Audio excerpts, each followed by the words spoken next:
Del libro La doctrina secreta de Anáhuac, del venerable maestro Samael Aun Weor. Capítulo 9. La cruz de San Andrés. Andrés, el eremita, pescador con humildad, servía al Cristo Juan, cuando entonces se convirtiera en discípulo del gran Kabir Jesús.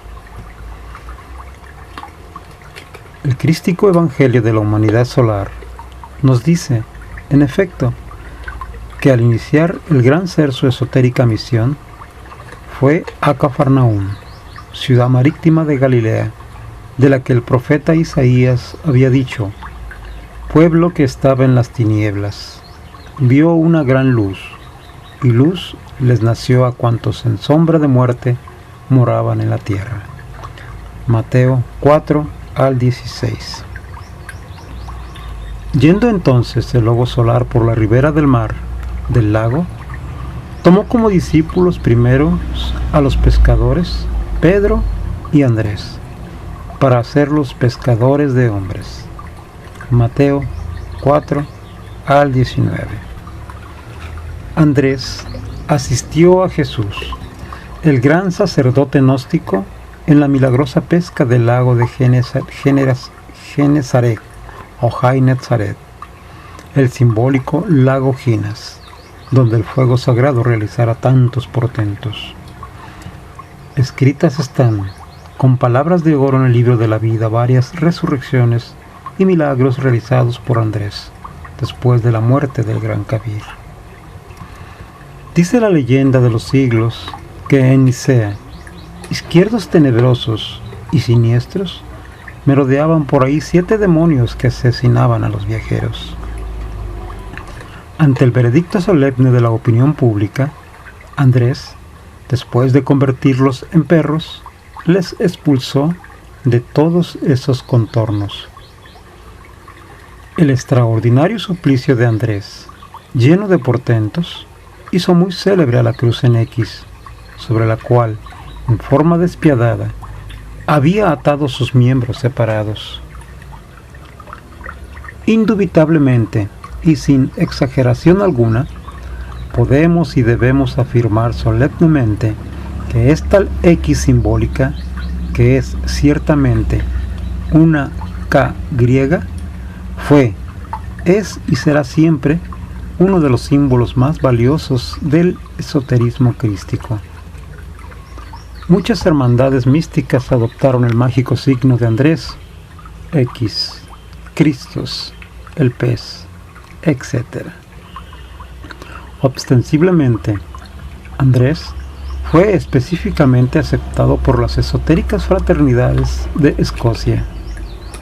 No está de más, en este mensaje de Navidad de 1974 a 1975, afirmar en forma enfática que tales instituciones tienen al cardo como planta simbólica, y eso está demostrado. Incuestionablemente, en Escocia, existieron durante muchos siglos las diversas fraternidades ocultistas de San Andrés del Cardo. Ostensiblemente, Andrés fue específicamente aceptado por las esotéricas fraternidades de Escocia. Se ha repetido muchas veces que hombres extraordinarios como Tomás de Kempis, Heber, Raimundo, Nicolás Flamel, Sendivogius, Alberto el Grande, Santo Tomás de Aquino, Vigelius, Roger Bacon, Matías Cornats, Paracelso, Arnoldo de Villanova y muchos otros fueron miembros activos de fraternidades similares.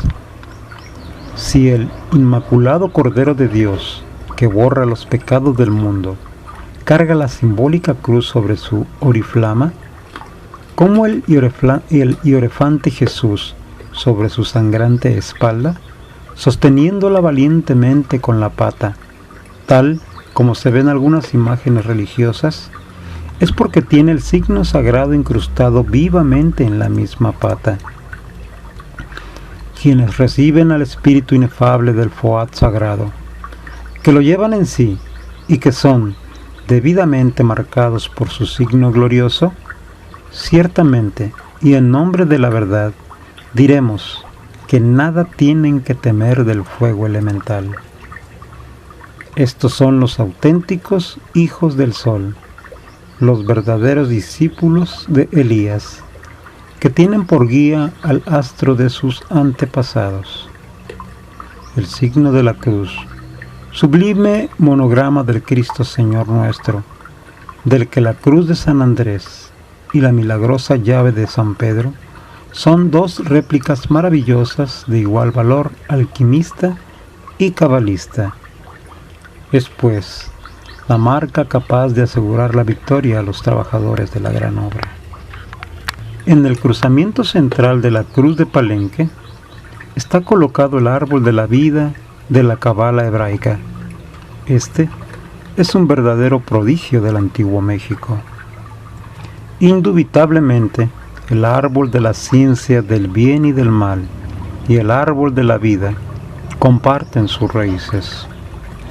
No olvidemos jamás que alrededor de la resplandeciente cruz, vista en el mundo astral por Constantino, aparecieron aquellas palabras proféticas que entonces gozoso hiciera pintar en su Labarum: In hoc signo vincet. Vencerás por este signo. La cruz sexual, símbolo viviente del cruzamiento del Ligam Johnny, tiene la huella inconfundible y maravillosa de los 3 clavos que se emplearon para inmolar al Cristo, materia, imagen de las 3 purificaciones por el hierro y por el fuego, sin las cuales el Señor Quetzalcóatl, el Cristo mexicano, no hubiera podido lograr la resurrección.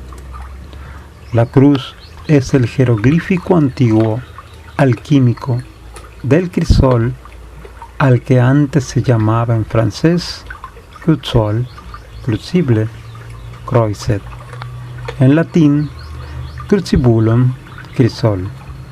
Tenía por raíz cruz, crucis, cruz. Es evidente que todo esto nos invita a la reflexión. Es en el crisol donde la materia prima de la gran obra sufre con infinita paciencia la pasión del Señor.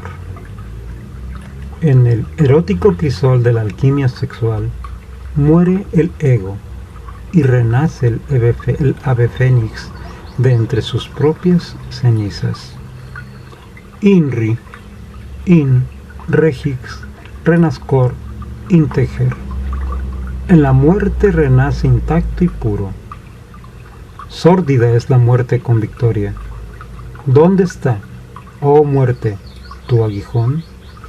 ¿Dónde, oh sepulcro, tu victoria?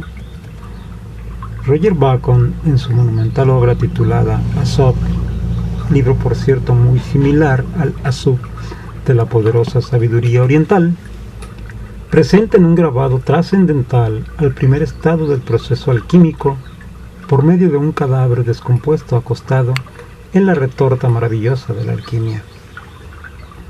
El resplandeciente sol, la pálida luna y los diversos mundos de nuestro sistema solar de Ors, con todos esos signos alquímicos que por naturaleza les corresponden, dominan íntegramente la escena.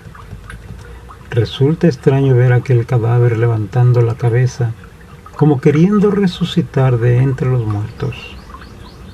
El negro cuervo de la alquimia sexual separa la carne de los huesos, mientras la esencia anímica abandona el cuerpo.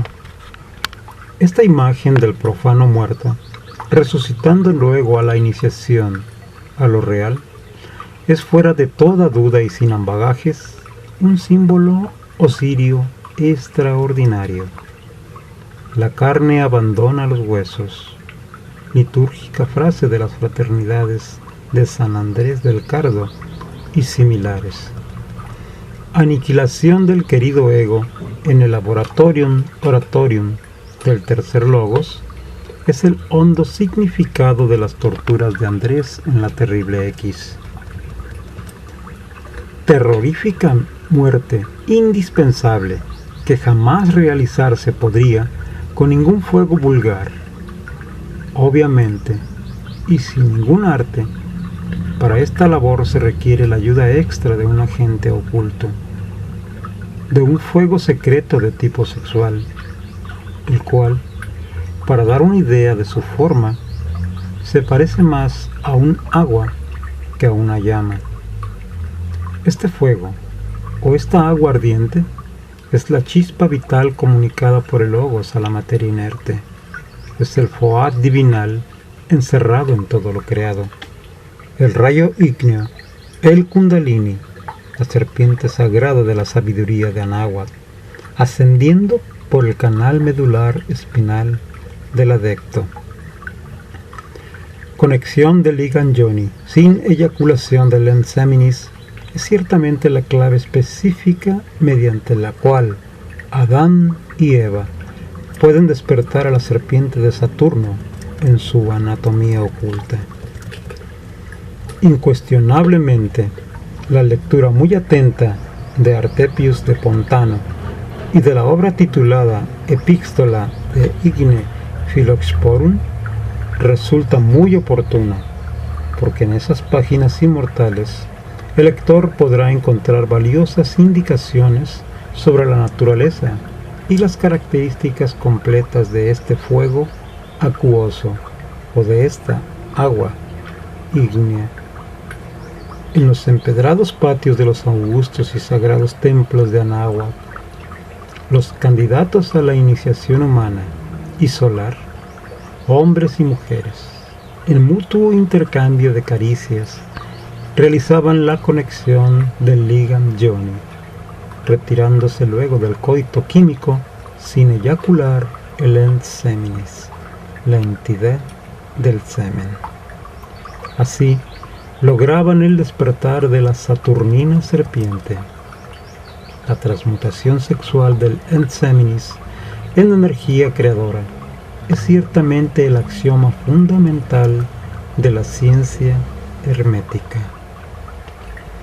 La bipolarización de este tipo extraordinario de energía dentro del organismo humano fue, desde los antiguos tiempos, analizada muy cuidadosamente en los colegios iniciáticos de México, Perú, Egipto, Yucatán, Grecia, India, Tíbet, Fenicia, Persia, Caldea, Troya, Cartago, etcétera, etcétera. El ascenso milagroso de la energía seminal hasta el cerebro se hace posible gracias a cierto par de cordones nerviosos que en forma de 8 se desenvuelven a derecha e izquierda de la espina dorsal. En la filosofía china, este par de cordones son conocidos con los nombres de Yin y Yang, siendo el Tao el sendero del medio, el canal medular, la vía secreta por donde asciende la culebra. Es obvio que el primero de estos canales es de naturaleza lunar. Es ostensible que el segundo es de tipo solar. Cuando los átomos lunares y solares hacen contacto en el triveni, cerca del coxis, despierta la serpiente ígnea de nuestros mágicos poderes. Los cabalistas hebreos nos hablan del misterioso Dahad, que aparece en el árbol de la vida, al cual nunca se le asigna ni nombre divino, ni huésped angélica de ninguna especie, y que tampoco tiene ningún signo mundano, planeta o elemento. Dahad, el sefirote secreto del misterio hebreo, se produce por la conjunción de Abba, el Padre que está en secreto, y de Ama, la Madre Suprema. El Padre y la Madre, Osiris e Isis, están perpetuamente unidos en Yesod, el fundamento, el noveno sefirot, el sexo, pero ocultos por el misterio de Dhat o conocimiento tántrico, el cual se procesa con el Sahaja Maituna, magia sexual. Entre estos dos aspectos bipolares de la creación, nuestro Padre que está en secreto y nuestra divina Madre Kundalini se van tejiendo y destejiendo el telar de la vida. Cuenta la leyenda de los siglos que cuando Semele, la madre de Dionisio, vio a Zeus, su divino amante, en forma divina como el rayo, ella se quemó y estalló, dando nacimiento a su hijo prematuramente. Ciertamente, nadie puede ver a Dios cara a cara sin morir. La muerte del mí mismo, del sí mismo, es indispensable antes de poder contemplar la faz resplandeciente del anciano de los días. Así, como la vida representa un proceso de gradual y siempre más completa exteriorización o extraversión, igualmente la muerte del ego es un proceso de interiorización graduativa en el que la conciencia individual, la esencia pura, se despoja lentamente de sus sutiles vestiduras, al igual que Ixtar en su simbólico descenso, hasta quedar enteramente desnuda y despierta en sí misma ante la gran realidad de la vida libre en su movimiento. Indubitablemente, para que la luz, que constituye la esencia anímica embotellada ahora entre el ego animal, comience a brillar, centellear y resplandecer, debe liberarse. Mas, en verdad os digo, que esto solo es posible pasando por la terrible aniquilación budista, disolviendo al yo, muriendo en sí mismos. La energía sexual es ciertamente un poder tremendo, explosivo, en alto grado, maravilloso. Aquel que aprenda a usar el arma erótica, la lanza de los pactos mágicos, podrá reducir a polvareda cósmica al yo de la psicología. No está de más afirmar solemnemente que la lanza, como emblema ocultista de la fuerza sexual viril, juega un gran papel en numerosas leyendas orientales por ser el instrumento de salvación y de liberación, que blandida inteligentemente por el asceta gnóstico, le permite reducir a cenizas a todo ese conjunto de elementos indeseables que forman el ego, al mí mismo, al sí mismo. Longinus, en la pasión de nuestro Señor el Cristo, desempeña el mismo papel esotérico que San Miguel y San Jorge. Incuestionablemente, Cadmo, Perseo y Jason hacen oficio similar entre los paganos. Ensartar al dragón o atravesar de un lanzazo el costado de Cristo, o a los caballeros celestes o los héroes griegos, suele ser algo profundamente significativo.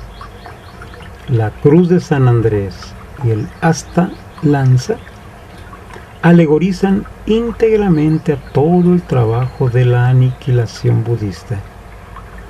Y al citar con profunda veneración a la cruz de San Andrés y a la pica santa, jamás cometeríamos el error imperdonable de olvidar el Santo Grial.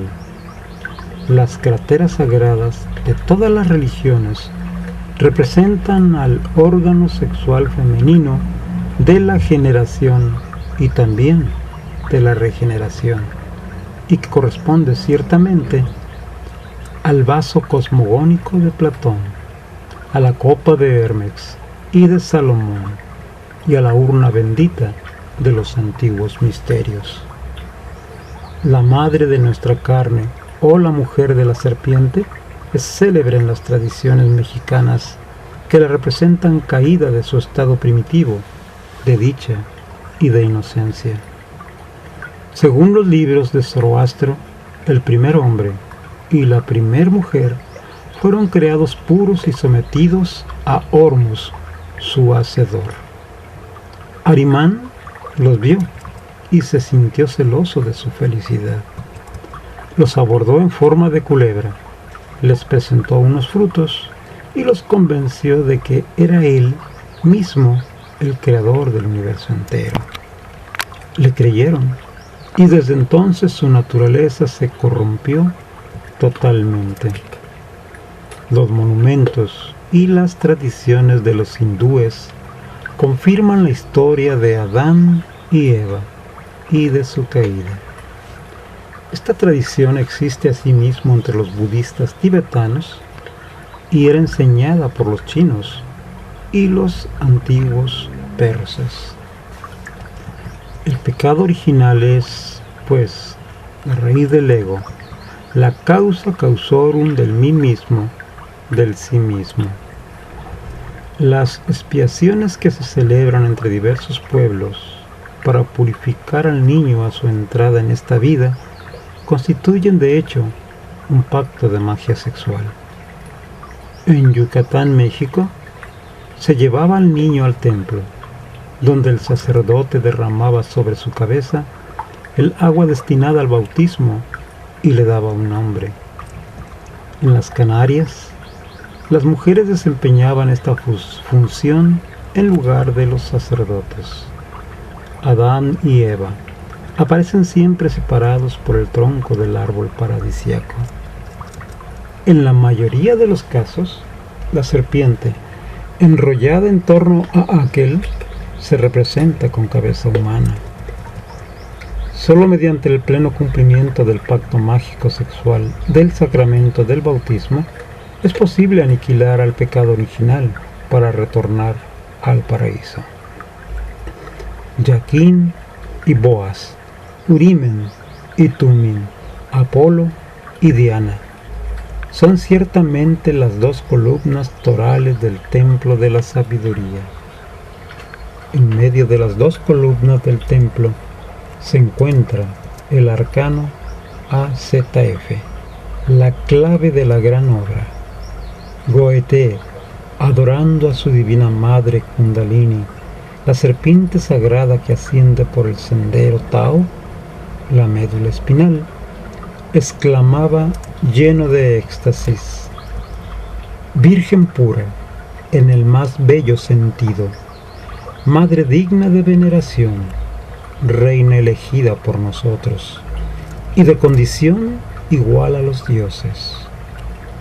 Anhelando morir en sí mismo, aquí y ahora, aquel gran iniciado durante la cópula metafísica, después de haber comprendido en forma íntegra cualquier error psicológico, gritaba con todas las fuerzas de su alma: flechas, traspasadme; lanzas, sometedme; masas, heridme; todo desaparezca, desvanézcase todo; brille la estrella perenne, foco del eterno amor.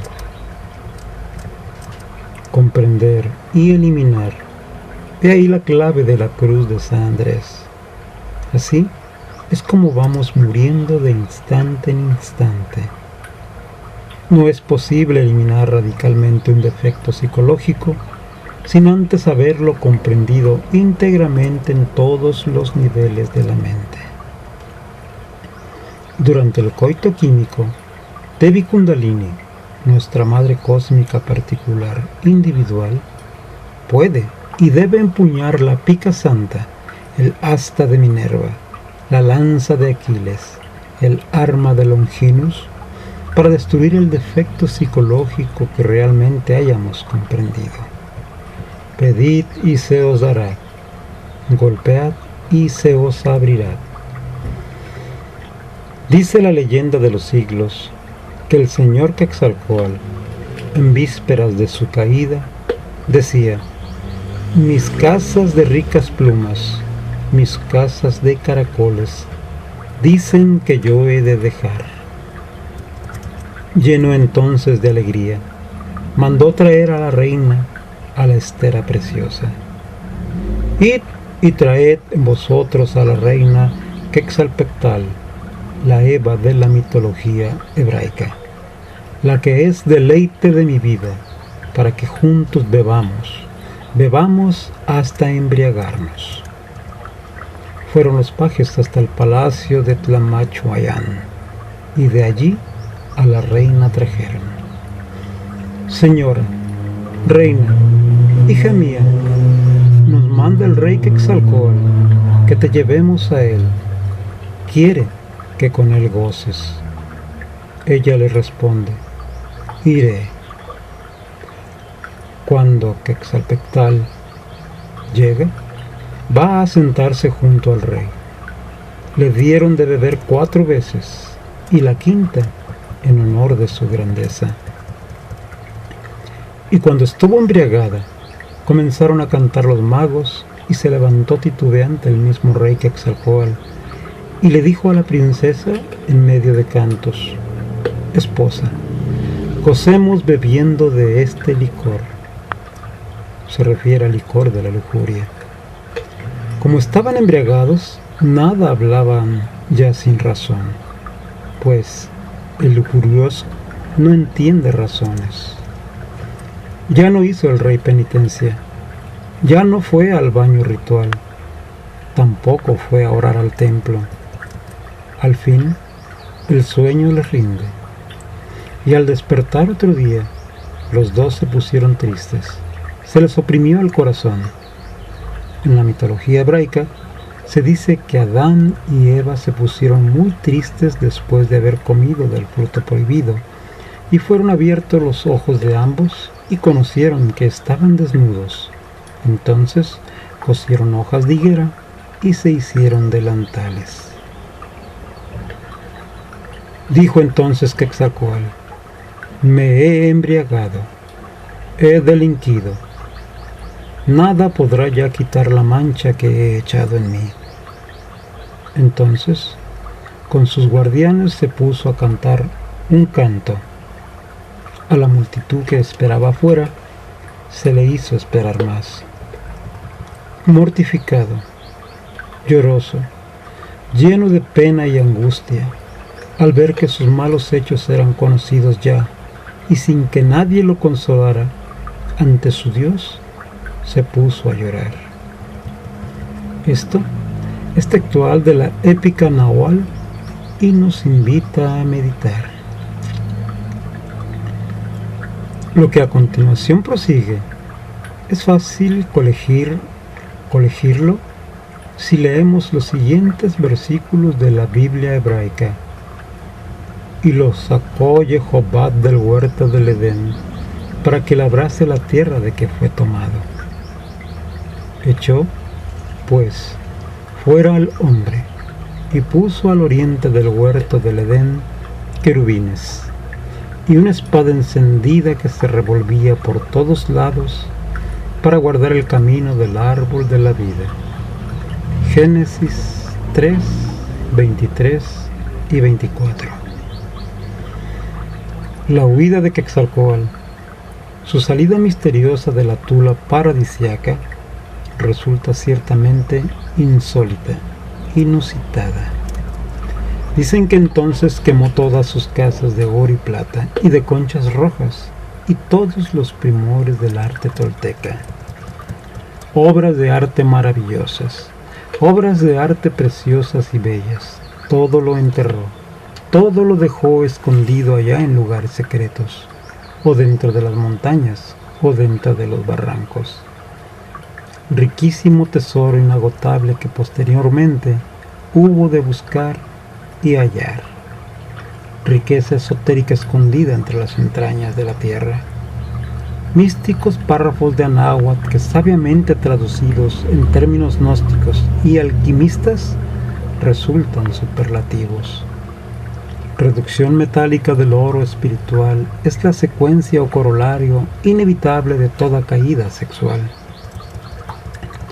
Cuando se hace alusión a las obras de arte maravillosas, a las obras de arte preciosas y bellas, conviene entonces que estudiemos entre líneas la gran epístola universal de Santiago, el bendito patrón de la gran obra. Véase la Biblia hebraica. Enoch encontró el tesoro escondido e imperecedero entre las montañas vivientes del monte Moria. Cada uno de nosotros debe buscar su herencia perdida. El tesoro jamás se encuentra en la superficie de la tierra. Es necesario descender al Averno para hallarlo.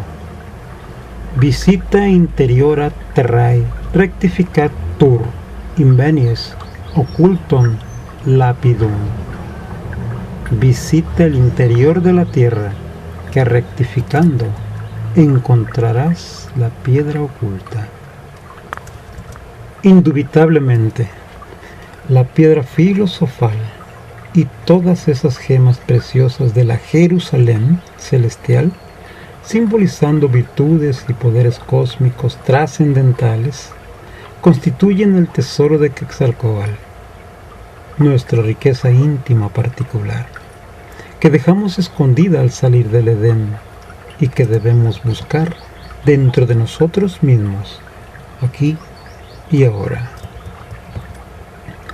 Ante el árbol de la vejez, el Señor vio su faz y lleno de infinito dolor dijo: viejo soy. Llegó otra vez a otro sitio y se puso a descansar. Se sentó sobre una piedra y en ella apoyó las manos. Se quedó mirando a Tula y con esto se echó a llorar. Lloraba con grandes sollozos. Doble hilo de gotas cual granizo escurrían. Por su semblante rodaron las gotas y con sus lágrimas la roca perforó. Las gotas de su llanto que caían, la piedra misma taladraron. Las manos que en la roca había apoyado, bien impresas quedaron en la roca, cual si la roca fuera de lodo y en ella imprimiera sus manos. Igualmente, sus posaderas, en la piedra en que estaba sentada, bien marcadas e impresas quedaron. Aún se miran los huecos de sus manos, allá donde se llama Temacpalco. En realidad, estricto sensu, en la roca, en la piedra, en el sexo, subyace escondida la electricidad sexual trascendente, que lo mismo puede esclavizar que liberar al hombre. Estas notas definitoras nos invitan a la reflexión, a la meditación. El fenómeno quetzalcóatliano resulta siempre asombroso y de actualidad palpitante. Ciertamente, no estamos haciendo aclaraciones semánticas, solo queremos comentar el mensaje quetzalcóatliano por vía fenomenológica. Dicen que el bendito, después de haber sufrido mucho, llegó a un sitio que se llama Puente de Piedra. Agua hay en este lugar, el Enseminitz. Agua que se alza brotando, agua que se extiende y difunde. Los antropólogos modernos han interpretado en forma disímil y desaparejadamente errónea. Nada saben sobre el esoterismo de Anáhuac. Desconocen el sentido religioso de estos cantos. Aunque esto parezca in toto, ajeno al gnosticismo, en el fondo no lo es, y debemos poner gran énfasis en lo siguiente. El bienaventurado volvió al camino que otrora había abandonado. Dicen que desgajó una roca e hizo un puente, y por él pasó a la otra orilla. Así fue como el gran avatar de los aztecas reanudó su camino y llegó a un sitio que se llama Agua de Serpientes. Los autores árabes dan a esta fuente el nombre de Holmat y nos enseñan, además, que sus aguas dieron la inmortalidad al profeta Elías. Sitúan a la famosa fuente en el Modalam, término cuya raíz significa mar oscuro y tenebroso, indicando con esto al caos metálico, esperma sagrado o materia prima de la gran obra. Este conocimiento escapa a los normales análisis racionalistas. Se trata de enseñanzas de tipo suprarracional que solo pueden ser aprendidas, capturadas mediante el auxilio de un gurú. El Cervus fugitivus que nos hace falta es un agua mineral y metálica, sólida y cortante, con el aspecto de una piedra y de fácil licuefacción. Esta agua coagulada en forma de masa pétrea es el Acaetz, el disolvente universal, el agua de serpientes, el alma metálica del esperma sagrado, el mercurio de la filosofía secreta, resultante maravillosa de la transmutación sexual. Los sabios se mostraron siempre muy reservados con relación al mercurio filosófico, cuyas fases sucesivas el emperador inteligente puede dirigir a su gusto. Si la técnica reclama cierto tiempo y demanda algún esfuerzo, como contrapartida es de una extrema simplicidad.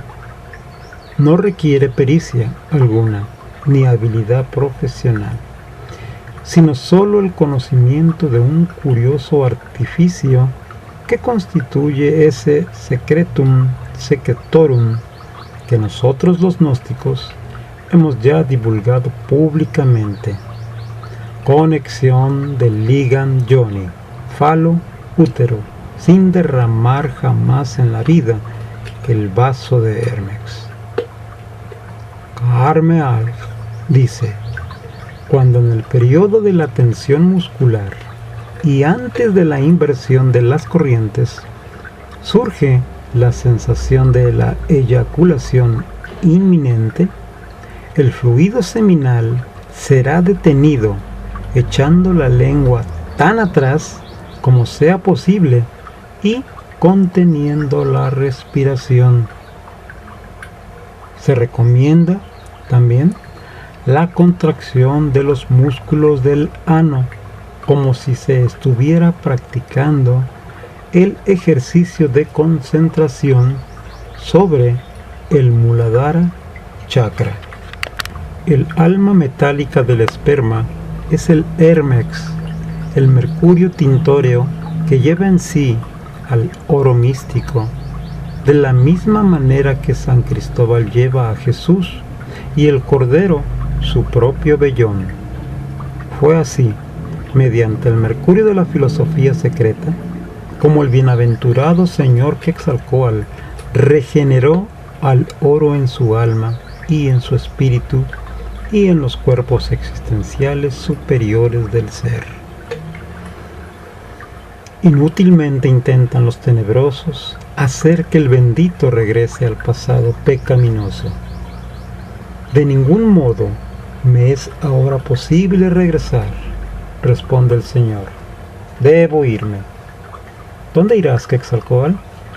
Voy, les dijo, a la tierra del color rojo. Voy a adquirir saber. Ellos le dicen: ¿y allí qué harás? Yo voy llamado, el sol me llama. Muy bien está. Deja entonces la cultura tolteca. Y el bendito arrojó al agua sus bienes materiales, las cosas ilusorias de este mundo, sus collares de gemas que al momento se hundieron. Desde aquel tiempo se llama aquel lugar agua de ricos joyeles. Avanza un punto más. Llega a otro sitio que se llama lugar en donde duermen. El orco de los clásicos, el limbo de los cristianos, aquí y allá el sueño de la conciencia en este valle de lágrimas.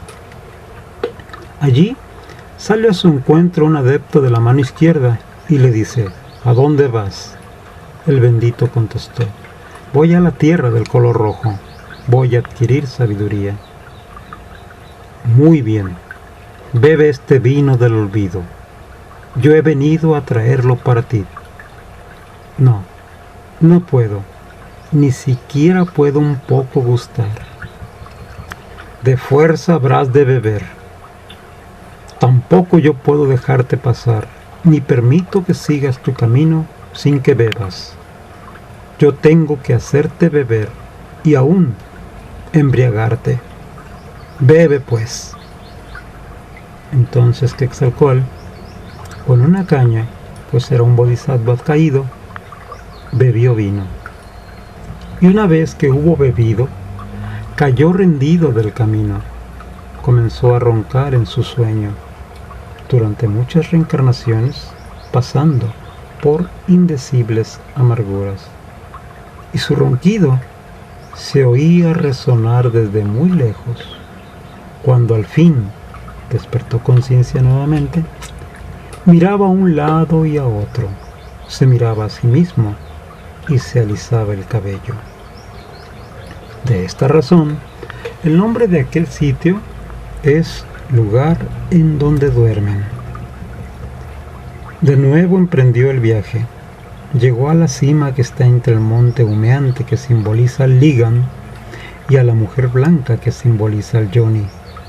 Y allí, sobre él y sobre sus acompañantes que consigo llevaba, sus bufones, sus tullidos, que representaban sus agregados psíquicos o elementos inhumanos, cayó la nieve y todos, congelados, se quedaron muertos. Que la carne abandone los huesos, exclamaban los viejos alquimistas medievales durante el coito químico. Esotéricos tormentos de las fraternidades de San Andrés del Carga. Indubitablemente, la cruz en X es el símbolo maravilloso de la muerte de todos esos elementos inhumanos que en su conjunto constituyen el ego, el yo. Alegórico suplicio de San Andrés. Torturas espantosas en la 9ª esfera, región del sexo. Remordimientos, aniquilación budista. Solo es posible crear el oro del espíritu o regenerarlo, aniquilando todos esos bufones, tullidos, agregados psíquicos que personifican nuestros defectos. El bendito ya cantaba, ya lloraba y trabajaba con infinita paciencia en la forja de los cíclopes, el sexo. Largamente lloró y de su pecho lanzaba hondos suspiros. Fijó la vista en la montaña matizada, la montaña de la resurrección, y a ella se encaminó. Por todas partes iba haciendo prodigios y dejando señales maravillosas de su paso, como otrora los hiciera el gran Kabir Jesús en la Tierra Santa. Al llegar a la playa, hizo un armazón de serpientes, pues había logrado el desarrollo completo de los 7 grados de poder del fuego, y una vez formada, completa, se sentó sobre ella y se sirvió de ella como de un barco. Entonces nos recuerda a Gautama, el Buda, sentado sobre una serpiente al pie del árbol, Bodhi, la higuera extraordinaria, símbolo magnífico de la potencia sexual. Llovía y el agua, formando poza, charca, amenazaba ahogarle, pero Gautama, sentado sobre la culebra, se sirvió de ella como un barco. Las constantes que podemos entresacar de diversos textos nos hablan de la serpiente ígnea de nuestros mágicos poderes, el aspecto femenino del Binat hebraico, la esposa de Shiva, el tercer Logos, el Espíritu Santo. Nuestra madre cósmica particular, que mediante la eliminación de los elementos inhumanos que llevamos dentro, nos salva de las aguas tormentosas de la vida. El bendito Señor Quetzalcóatl se fue alejando, se deslizó en las aguas espermáticas del primer instante, y nadie sabe cómo llegó al lugar del color rojo. Incuestionablemente, el gran Kabir Jesús también llegó a la tierra de color rojo cuando le vistieron de púrpura, poniéndole además una corona tejida de espinas. Entonces le saludaron irónicamente diciendo: «Salve, rey de los judíos», y le golpeaban en la cabeza con una caña y le escupían, y puestos de rodillas le hacían reverencias. Efectivamente, es en el crisol sexual erótico donde la materia prima de la gran obra, como el Cristo, sufre su pasión. Es en el crisol de la novena esfera donde muere para resucitar, después purificada, espiritualizada, transformada. En Caldea, los sigurats, generalmente torres de 3 pisos, a cuya categoría perteneció la famosa Torre de Babel, estaban pintados de 3 colores: negro, blanco y rojo púrpura. Para dar una idea del alcance extraordinario que en la filosofía hermética toma el simbolismo de los colores de la gran obra, observemos que siempre se representa a la Virgen vestida de azul, equivalente al negro, a Dios de blanco y al Cristo de rojo. En los sagrados templos del viejo Egipto de los faraones, cuando el recipiendario estaba a punto de sufrir las pruebas de la iniciación, un maestro se acercaba a él y le murmuraba al oído esta frase misteriosa: «Acuérdate que Osiris es un dios negro». Evidentemente, este es el color específico de las tinieblas, de las sombras cumerias, el del diablo, a quien se ofrecieron siempre rosas negras, y también el del caos primitivo, donde todos los elementos se mezclan y confunden totalmente.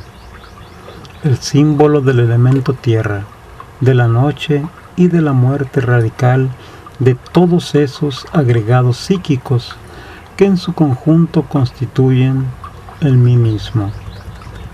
Indubitablemente, lo mismo que en el Génesis hebraico, el día sucede a la noche, así también la luz sucede a la oscuridad. Bienaventurados los que han sido regenerados y lavados por la sangre del Cordero, el fuego sexual. Serán siempre vestidos con vestiduras blancas. En la tierra sagrada de los faraones, Pax, el regenerador, usaba siempre túnica de lino blanco para indicar el renacimiento de los puros, de los que han muerto en sí mismos.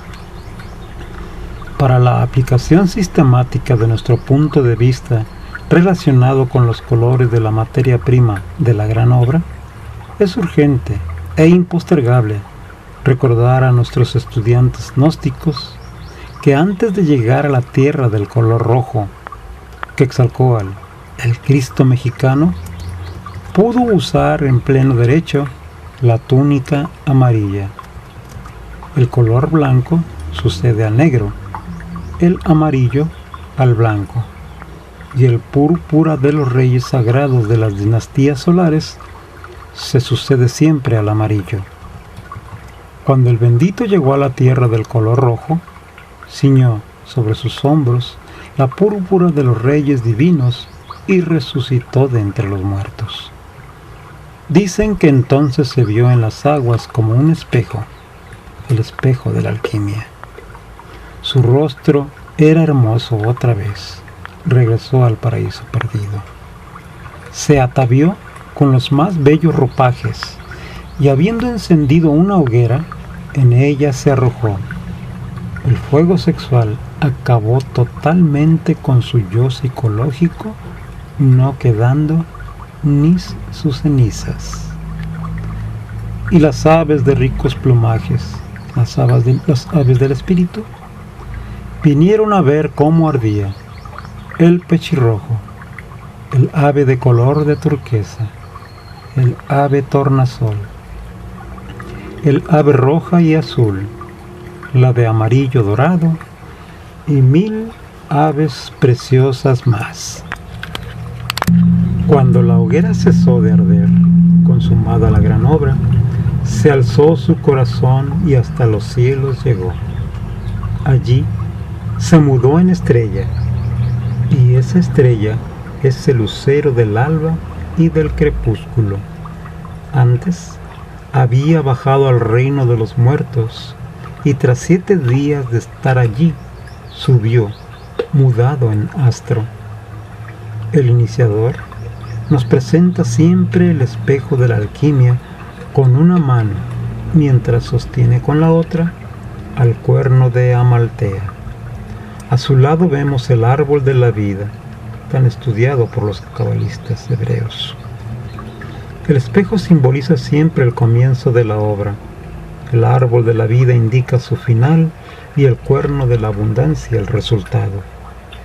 Quetzalcóatl transformó al diablo, la piedra bruta, material y grosera, en Lucifer, la piedra angular de la gran obra, el arcángel de la luz, la estrella de la aurora.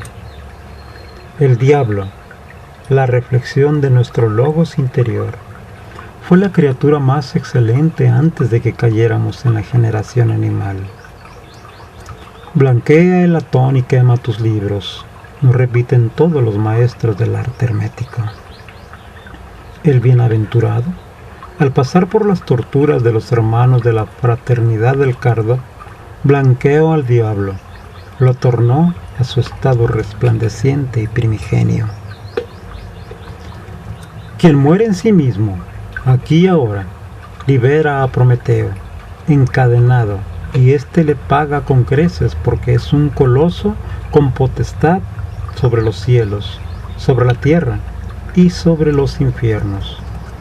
Lucifer Prometeo, integrado radicalmente con todas las partes de nuestro ser, hace de nosotros algo distinto, diferente, una exótica criatura, un arcángel, una potestad terriblemente divina.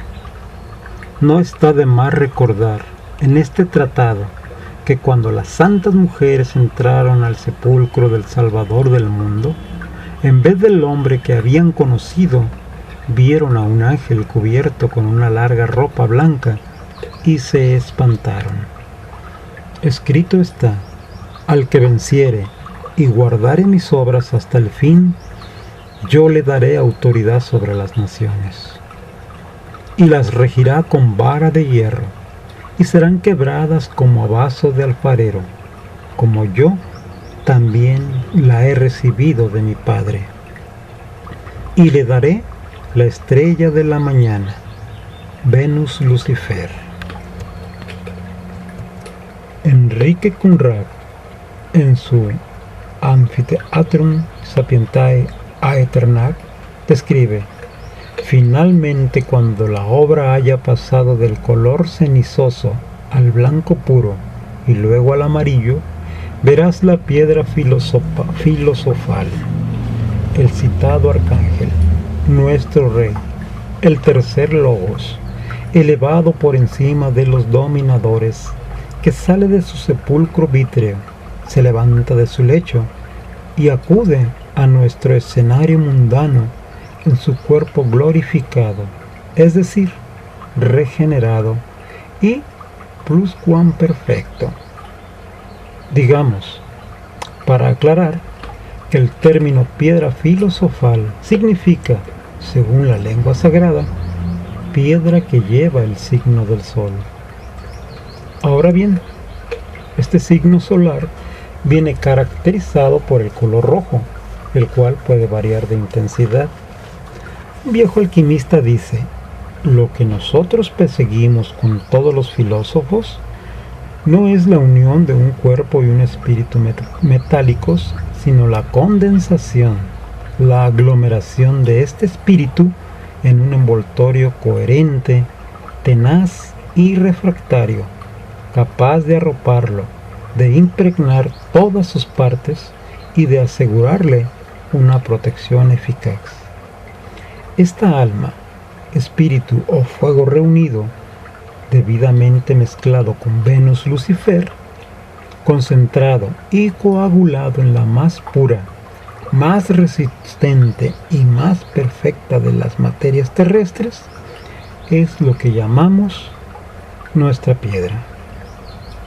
Y podemos certificar que toda empresa que no tenga a este espíritu por guía y a esta materia por base, jamás conducirá a la meta propuesta.